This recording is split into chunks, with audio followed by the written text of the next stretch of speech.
sandata at sa pagsabog ng pulbura, nalilok at pinilok at sa isang kumpas na sumabog na nakakasilaw na liwanag at isang puwersa ang nagsalog ng huminto, dugo ang dulot ng bilugan na sumabog.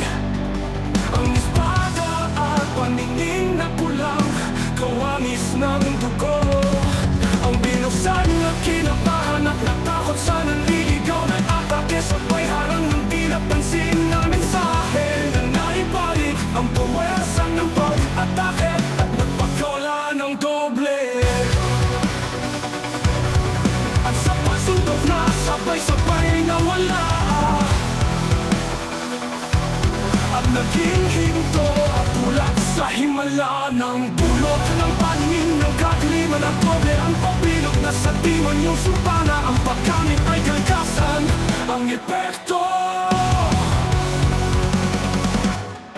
Ang sandata ng isang mandirigmang anino ay sa kapangyarihan ng paningin at umaas sa dilim. Ang mga nakakapangligaw na paningin ay kay hanapin at sa iba pang sangkap ay bilik mong lalabanan. At sa walang halimaw na ang koordinaso na logo ay nanggugulo at tanging kailangan ay ang pulang paningin na nagbubukas ng agusan sa loob ng halimaw na apoy at sa namataang kwertas pinapaandar ang duktong na kahoy at sa paghanga ay binuto lang hibla ng tumatanay na sangkata at di na malayan ang hini ng gumagabang ay aking nagtapakan at sa paghinto ng oras ay akaran kung pinasunod walang makatalo pag kinabisado ang anino mo ay ano natakot sa dilim.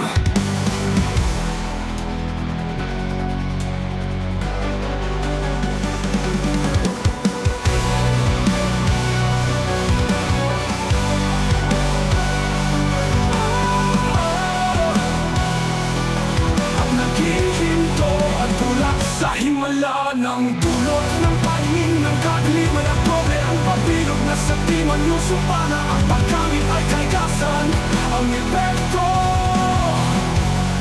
at naging hinto at gulat at naging hinto at gulat sa himala ng dulot naging hinto at gulat.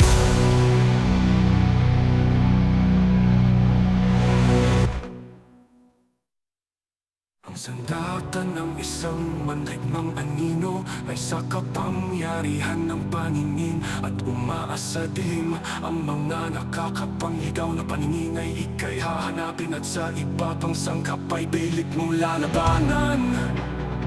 At sa kumakawalang halimaw na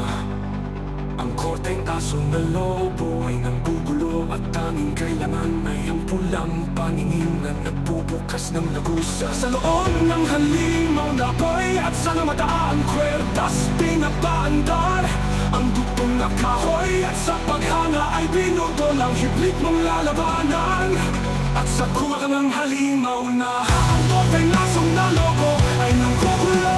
at tanging kailangan ay ang pulang paningin na nagbubukas ng lagusa sa loob ng halimaw na apoy at sa namataang kwertas pinapaandar ng tong na kahoy at sa paghanga ay pinutol ang hibla ng tumatagal na sandata at pinamalayan ang aninong gumagapang ay aking nagpapakan at sa paghinto ng oras ay akang gawin na sunod walang makaan